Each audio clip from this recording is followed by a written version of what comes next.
Micro processor का जो उपयोग करते हैं वो केवल कंप्यूटर में ही नहीं बल्कि बहुत सारे, हाँ, बहुत सारे कंप्यूटर के अलग भी हम इसके प्रयोग करते हैं माइक्रो प्रोसेसर के। जैसे कि व्हीकल्स में माइक्रो प्रोसेसर का इस्तेमाल होता है ना।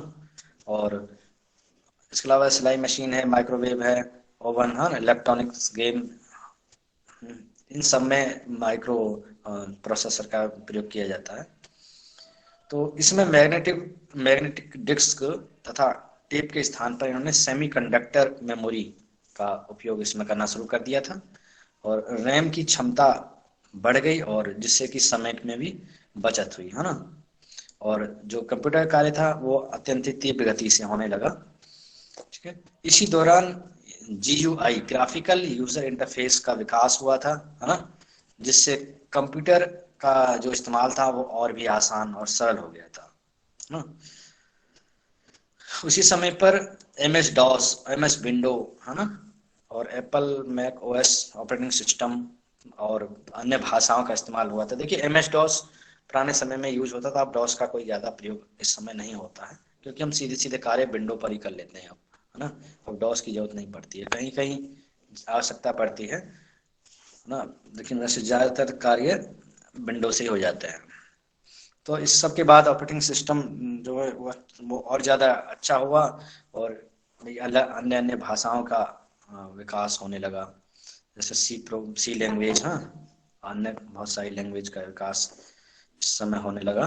तो इससे क्या था कि कंप्यूटर की क्षमता थी वो उच्च स्तरीय हो गई। और आज आधुनिक युग में जब हम देख रहे हैं तो इस समय कंप्यूटर का महत्व इतना बढ़ गया कि आज हर कोई इससे अवेयर हो गया है लगभग, है ना।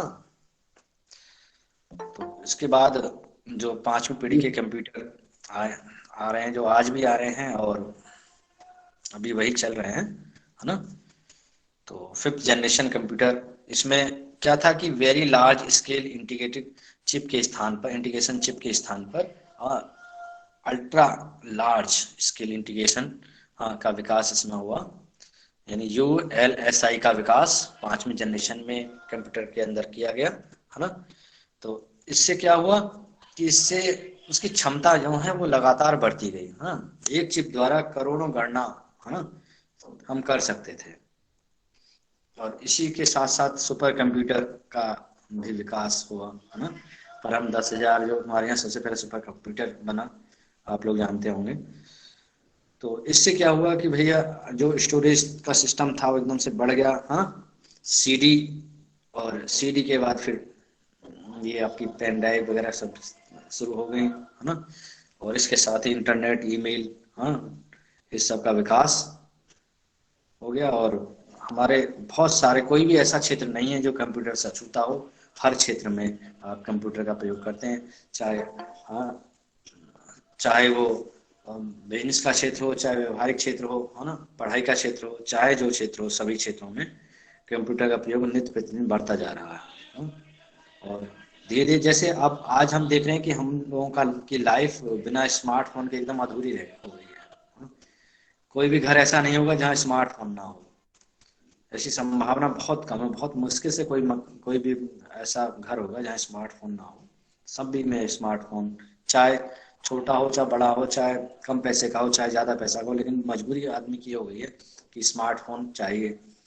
वैसे ही फिर उसमें डाटा की भी आवश्यकता अब लगातार बढ़ रही है। आप देख रहे हैं कि अ, अब हर घर में, है ना, चाहे वो पढ़ा लिखा हो चाहे ना हो, लेकिन फिर भी आप देख, नेट चलाने की लत उसके अंदर तो लग चुकी है। तो ये हमारी आदतों में शुमार हो चुका है ना? तो इसके बिना लग रहा है कि जैसे जीवन संभव नहीं है। अब आप देखते हैं कि जब सुबह सुबह आप रात में सोते हैं, सोने के बाद आप सबसे पहले अपना मोबाइल चेक करते हैं, है ना। उसमें व्हाट्सएप चेक करते हैं क्या मैसेज आया है। पेपर पढ़ने की जगह पे आदमी अब कंप्यूटर उसमें मोबाइल पे डिपेंड हो गया है बहुत ज्यादा। उधर उसका ध्यान नहीं जाता है, सबसे पहले आप उठेंगे तो सबसे पहले हाथ में लेंगे मोबाइल, इसमें क्या है ना। तो ये सब समस्याएं, इसके साइड इफेक्ट भी हो रहे हैं बहुत ज्यादा। लेकिन क्या किया जाए, जैसे जब इलेक्ट्रिसिटी नहीं थी तो कोई दिक्कत नहीं थी, लोग लालटेन से या जो केरोसिन का इस्तेमाल करके अपना काम चला लेते थे।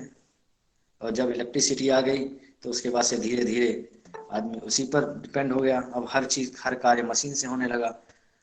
आदमी को काम को सरल तो इन चीजों ने कर दिया है, लेकिन आदमी को विज्ञान ने अपना गुलाम भी धीरे धीरे बना लिया है, क्योंकि हम सभी लोग धीरे धीरे उसी विज्ञान के पीछे भाग रहे हैं। वो जैसा करता है वैसा चलते हैं। अभी आपको नॉलेज को अपने माइंड में रखने की बहुत ज्यादा जरूरत नहीं है। आपने कुछ भी पूछना है तो सीधे सीधे आप अपने मोबाइल पर जाएंगे और वही प्रश्न टाइप करेंगे, उसका आंसर तुरंत दे देगा। दुनिया का कोई सा ज्ञान ऐसा नहीं है जो कि आपको वहां ना मिल पाए गूगल पे। तो ठीक है, इस तरह से 5 पीढ़ियों के कंप्यूटर, इनकी कुछ विशेषताओं को हम एक बार थोड़ा सा शॉर्ट में डिस्कस कर दें। जो प्रथम पीढ़ी के कंप्यूटर थे, इनमें इलेक्ट्रॉनिक सर्किट में जो निर्वात नलिका यानी कि वैक्यूम ट्यूब का उपयोग किया गया था। इसमें जो प्राइमरी इंटरनल स्टोरेज था उसके लिए इन्होंने मैग्नेटिक ड्रम का उपयोग इन लोगों ने किया था इसमें प्रथम पीढ़ी में। और जो मेन बात हम बता दे रहे हैं। और सर तो ये पाठों का मतलब डिटेल्स लिखना है फाइल में कि शॉर्ट में लिखना है सर? शॉर्ट में लिखना है, बहुत ज्यादा डिटेल नहीं जाना है। Yes sir. हाँ, अरे शॉर्ट में थोड़ा थोड़ा, भाई हम लोगों को कंप्यूटर का मास्टर थोड़ी बनाना है आपको। मतलब उसका मेन बात बता देना है क्या सर? हाँ बस भाई, इसीलिए तो उसको धीरे धीरे हम डिस्कस। सर एक दो पॉइंट लिख सकते हैं सर? हाँ लिखना है? हाँ नहीं लिखना है, केवल सर आपकी सुविधा अनुसार, अपनी सुविधा अनुसार आप जैसे लिखना चाहें वैसे लिख सकते हैं। सर जितने टॉपिक पे हम लोग को फाइल बनाना ही है सर, हाँ। पूरी टॉपिक एक बार पीडीएफ कर दीजिए, हम लोग देख लेंगे मतलब किस किस टॉपिक पे कितना लिखना है। बात यह है ना कि अब तक जो फाइलें हैं वो अस्तित्व में ठीक से नहीं बनाई गई हैं। समस्या एक, पिछली बार कोरोना आ गया, इससे पहले भी कोरोना आ गया ना, तो सिलेबस के अकॉर्डिंग नहीं बनी है फाइल, ये समस्या है। और नहीं तो हम पूरी फाइल आपको एक बार भेज दें, उसी को आप कॉपी कर लें, इसका कोई मतलब नहीं है ना। नहीं सर, पूरी फाइल नहीं सर, टॉपिक जो है A to Z टॉपिक देख लेंगे हम लोग, तो बाकी कंटेंट अपने से लिख लेंगे। जो टॉपिक है वो आपको आपके सिलेबस में मिल जाएगा। जी सर। कंप्यूटर वाला जो है इसका टॉपिक पूरा आपके सिलेबस में है, उसमें पूरा सिलेबस दे रखा है, पूरा कंप्लीट टॉपिक वाइज। तो पूरी टॉपिक पे फाइल बनेगी? हैं? तो A to Z पूरे सिलेबस पे फाइल बनेगी सर? अरे भैया, जो इस फाइल की बात कर रहे हैं, आईसीटी वाली फाइल की बात कर रहे हैं। जी वही आईसीटी वाली। हाँ, आईसीटी में जो मैंने डिटेल सिलेबस भेजा है उसमें कंप्यूटर का सिलेबस है। देखिए अभी हम शेयर करके दिखा रहे हैं आपको, ठीक है? जी अभी हम स्क्रीन शेयर कर रहे हैं, आप देखिएगा एक बार। जी सर। का इस्तेमाल किया गया था और मैग्नेटिक ड्रम का प्रयोग उसमें किया गया था स्टोरेज के लिए। और इस टाइम के जो कंप्यूटर थे इनकी गति अत्यंत मंद थी। हाँ, और इनपुट आउटपुट सिस्टम इनका बहुत अच्छा नहीं था। आकार भी बहुत बड़ा था, ठीक है? तो निम्न स्तरीय प्रोग्रामिंग भाषा में का इस्तेमाल में किया गया था, है ना। इनमें उस समय जो भाषा का प्रयोग किया गया था वो थी मशीनी भाषा और असेंबली भाषा, है ना। और इसमें एक असुविधा और होती थी, ताप नियंत्रण की असुविधा थी, है ना। और दूसरा था कि प्रोसेसिंग की समस्या थी रिकॉर्ड रखने के लिए, जैसे क्योंकि उस समय रैम नहीं थी तो ये बड़ी दिक्कत हो रही थी इसमें प्रोसेसिंग में। और उस समय के जो ये इनके एग्जाम्पल वही हमने बताया था, आईनेक और यूनिवैक। द्वितीय पीढ़ी जब आई तो उसमें ट्रांजिस्टर का प्रयोग आरंभ हो गया, ठीक है। और मैग्नेटिक कोर जो स्टोरेज के रूप में प्रयोग की गई, जिससे स्टोरेज बढ़ता चला गया, है ना। इनपुट आउटपुट सिस्टम इसका उससे तीव्र हो गया था, है ना। और इसमें कुछ पहले जैसे मशीनी भाषा और असेंबली भाषा का प्रयोग कर रहे थे, इस समय हम इसमें कुछ उच्च स्तरीय भाषा जैसे कोबोल और फोर्ट्रान जैसी भाषाओं का प्रयोग होने लगा, है ना। और आकार भी इसका कम हो गया, ताप की भी टेम्परेचर कम हो जाता था, आराम से इसको हैंडल किया जा सकता था। इसमें इसके एग्जाम्पल देख लीजिए, IBM 1401, हनीवेल 200, CDC 1604, ये इस तरह के इसके किस पीढ़ी के सर एग्जाम्पल है ये? सेकंड, द्वितीय पीढ़ी के। दूसरी की। हाँ, जो सेकंड जनरेशन वाले हैं उनके, ठीक है। इसके बाद थर्ड जनरेशन में देखिए वहां पर इन्होंने जब चिप का आविष्कार हो गया था, तो जेस किल्बी द्वारा चिप का आविष्कार होने के बाद फिर इसमें इंटीग्रेटेड चिप प्रयोग होने लगी। देखिए अभी भी हम आप जानते हैं कि हमारे भारत में अभी भी चिप बनाना एक मुश्किल काम है ना, चिप बनाना आसान काम नहीं है, लेकिन इन लोगों ने, यही कारण है कि अपने यहाँ चिप नहीं बन पा रही अभी भी। हालांकि बेंगलोर में एक कोई लगा है इसका प्लांट, लेकिन वो भी अभी ढंग से काम नहीं कर पा रहा है। तो ये इंटीग्रेटेड चिप का इस्तेमाल तीसरी पीढ़ी में होने लगा था, और देखिए छोटे हो गए थे। और इसमें एक चीज थी टाइम शेयरिंग सिस्टम, ऐसा सॉफ्टवेयर तीसरी पीढ़ी में ये टाइम शेयरिंग सॉफ्टवेयर आ गया था, है ना। तो जिससे बहुत ज्यादा जैसे अब रिजर्वेशन होता है ना, बहुत सारी चीजें से पेमेंट करते हैं, ये सब रियल टाइम शेयरिंग सॉफ्टवेयर की मदद से हम लोग कर पाते हैं। तो तीसरी पीढ़ी में ये सॉफ्टवेयर आ पाए थे, है ना। तो इस तरह से चौथी पीढ़ी में आप देखेंगे कि ये सब चीजें तो थी ही थी, और वहां पर वेरी लार्ज स्केल, है ना, और अल्ट्रा ये लार्ज स्केल पांचवी पीढ़ी में आ गया था। कि इसके बाद कंप्यूटर जो इस समय वर्तमान में जो चल रहे हैं वह सब अपना शकल ले चुका था चौथी पांचवी पीढ़ी के कंप्यूटर में। तो ठीक है, ये सब चीज हो गई इसकी हिस्ट्री के बारे में। अब थोड़ा टाइप के बारे में हम कंप्यूटर को देख लें। सर आर्टिफिशियल इंटेलिजेंस के बारे में भी कुछ डिस्कस करेंगे हम लोग कि नहीं? देखिए सिलेबस में नहीं है ना, और अगर बाद में अगर समय बचेगा तो एक बार डिस्कस करी जाएगी। बता हेलो, हाँ बोलिए। इंटरनेट आप चला है नया कोई अप्रोच? अब आवाज आपकी क्लियर नहीं आ रही है, नहीं समझ पा रहे हैं हम अभी, है ना। थिंग्स, हाँ, कंप्यूटर के प्रकार के बारे में थोड़ा बात कर लें। तो सबसे पहले हम देखते हैं कार्य पद्धति के आधार पर कंप्यूटर का व्याकरण कर लेते हैं। तो इसमें 3 प्रकार के कंप्यूटर होते हैं। पहला प्रकार हम मानते हैं, कहते हैं कि डिजिटल कंप्यूटर, है ना, और दूसरा है एनालॉग कंप्यूटर, तीसरा है हाइब्रिड कंप्यूटर। अब देखिए डिजिटल कंप्यूटर में क्या है, डिजिटल कंप्यूटर जो कंप्यूटिंग, जी सर, सरकार इसके लिए बहुत प्रयास भी कर रही है सर। ना है मैं जो फाइल में लिखना है उसको ध्यान दीजिए, पहले उसको देख लेंगे बाद में क्या क्या किस की बात आप लोग कर रहे हैं। तो कंप्यूटर को 3 भागों में हम लोगों ने यहाँ पे बांटा हुआ है, डिजिटल कंप्यूटर, एनालॉग कंप्यूटर और हाइब्रिड कंप्यूटर।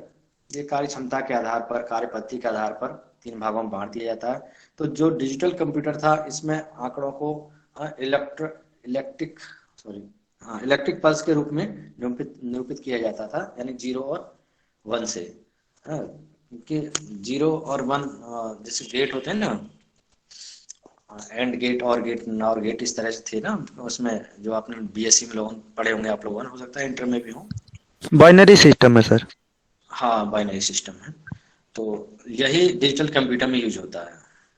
और एक बार शायद क्लास में हमने समझाया था, बाइनरी से इसमें जो डेसिमल से बाइनरी में बदलना भी बताएंगे, है ना, आगे जो इसके बाद बताएंगे, किसी दिन स्क्रीन शेयर करके या व्हाइट बोर्ड का प्रयोग करके बताएंगे। ठीक है, तो दूसरा है एनालॉग कंप्यूटर। तो ये डिजिटल कंप्यूटर, इसमें भी बड़ी तेजी से मतलब काम करता है, बहुत सारी गणनाएं प्रति सेकंड कर सकता है, करोड़ों गणनाएं। ठीक है, तो इसमें बाइनरी सिस्टम का प्रयोग किया जाता है। एनालॉग कंप्यूटर, इसमें जो विद्युत है, बिजली है ना, बिजली का के एनालॉग का प्रयोग किया जाता है। इसकी गति थोड़ी धीमी होती है ना। वोल्ट मीटर, बैरोमीटर जो है वो एनालॉग टाइप के कंप्यूटर समझ लीजिए उसको। हाइब्रिड कंप्यूटर में दोनों चीज का मिला जुला रूप होता है, इसमें डिजिटल भी होता है और एनालॉग भी होता है। तो इसमें इनपुट आउटपुट एनालॉग रूप में होता है, लेकिन प्रोसेसिंग जो होती है इसमें वो डिजिटल रूप में होती है।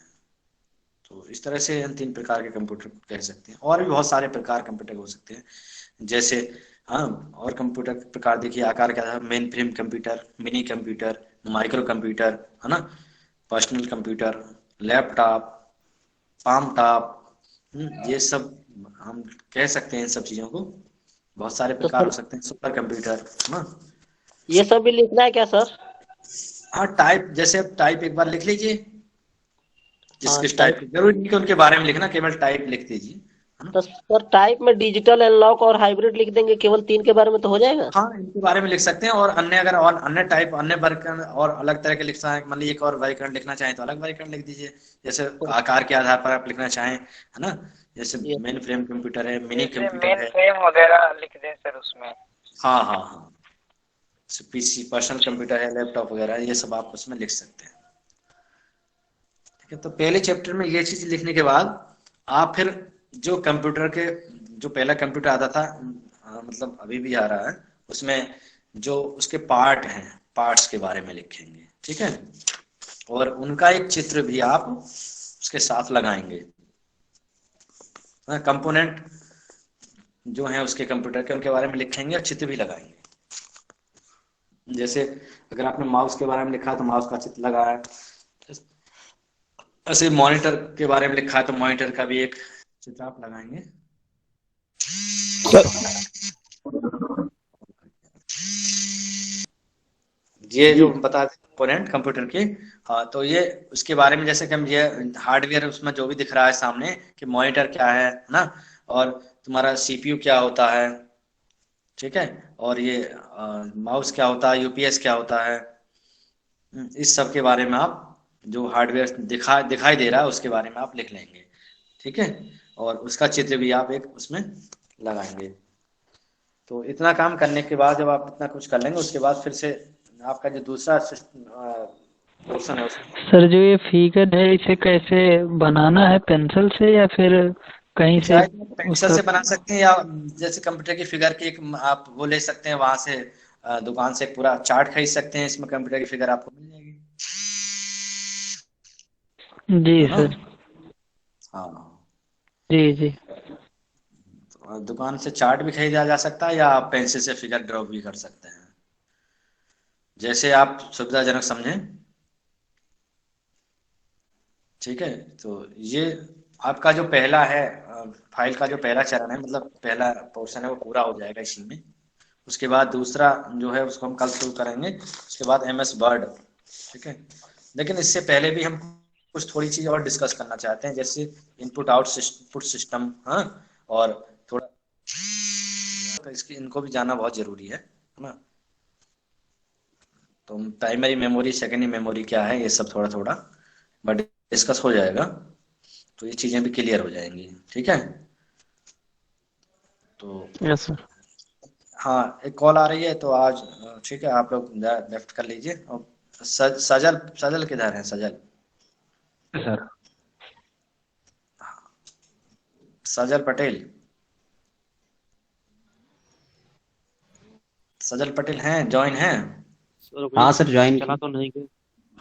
हाँ हाँ हाँ, ठीक है, तो ये अटेंडेंस आप जो हमको भेज दीजिएगा, एक स्क्रीनशॉट ठीक वही मेल कर दीजिएगा उसी आईडी पे जो ठीक है डिपार्टमेंट की सर। आईडी है। हाँ, ठीक है वही सर। काम कर दीजिए।